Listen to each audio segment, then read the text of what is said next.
അതിരപ്പള്ളിയിൽ ജനവാസ മേഖലയിൽ പുലിയിറങ്ങി ശരത് ഓങ്ങല്ലൂർ ചേരുന്നുണ്ട്. തൃശ്ശൂരിൽ നിന്ന് വിശദാംശങ്ങളുമായി.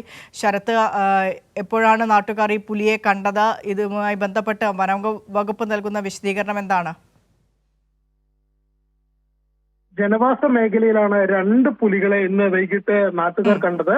അതിരപ്പള്ളി ഓയിൽ പാം എസ്റ്റേറ്റിന്റെ 17ാം ബ്ലോക്ക് ചെക്ക് പോസ്റ്റ് സമീപമാണ് ഇത്തരത്തിൽ പുലികളെ കണ്ടത്. വൈകിട്ട് 6 മണിയോട് കൂടിയിട്ടാണ് ചെക്ക് പോസ്റ്റ് സമീപമുള്ള പാറയുടെ മുകളിൽ പുലികൾ കിടക്കുന്നത് നാട്ടുകാർ കണ്ടത്. അത് നാട്ടുകാർ ചിത്രീകരിക്കുകയും ചെയ്തിരുന്നു.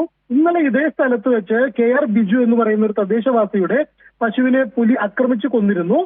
സംഭവം കണ്ട ചെക്ക് പോസ്റ്റിലെ ജീവനക്കാരും പ്ലാന്റേഷൻ തൊഴിലാളികളും ശബ്ദമുണ്ടാക്കിയതോട് കൂടിയിട്ട് പുലി പ്ലാന്റേഷൻ തോട്ടത്തിലേക്ക് ഓടി രക്ഷപ്പെടുകയായിരുന്നു. വീണ്ടും അതേ സ്ഥലത്ത് തന്നെ പുലി ഇറങ്ങുന്നത് നാട്ടുകാരിൽ ഭീതി ഉണ്ടാക്കിയിട്ടുണ്ട്. പുലി ഇറങ്ങിയ സ്ഥലത്തോട് ചേർന്ന് കൊച്ചുകുട്ടികൾ ഉൾപ്പെടെ നിരവധി തൊഴിലാളികൾ താമസിക്കുന്ന സ്ഥലമാണ് എന്നതും ശ്രദ്ധേയമാണ്. എന്തായാലും ഇന്ന് വൈകിട്ട് 6 മണിയോട് കൂടിയിട്ടാണ് ചെക്ക് പോസ്റ്റ് സമീപത്തുള്ള പാറയുടെ മുകളിൽ ഇത്തരത്തിൽ രണ്ട് പുലികൾ കടക്കുന്നത് നാട്ടുകാരുടെയും ചെക്ക് പോസ്റ്റ് ജീവനക്കാരുടെയും ശ്രദ്ധയിൽപ്പെട്ടത്. വിൻഷ. ശരി, തൃശ്ശൂരിൽ അതിരപ്പള്ളിയിൽ ജനവാസ മേഖലയിൽ 2 പുലികൾ ഇറങ്ങി. ഓയിൽ പാം എസ്റ്റേറ്റ് 17 ബ്ലോക്കിൽ ചെക്ക് പോസ്റ്റിന് സമീപമാണ് പുലികൾ ഇറങ്ങിയത്.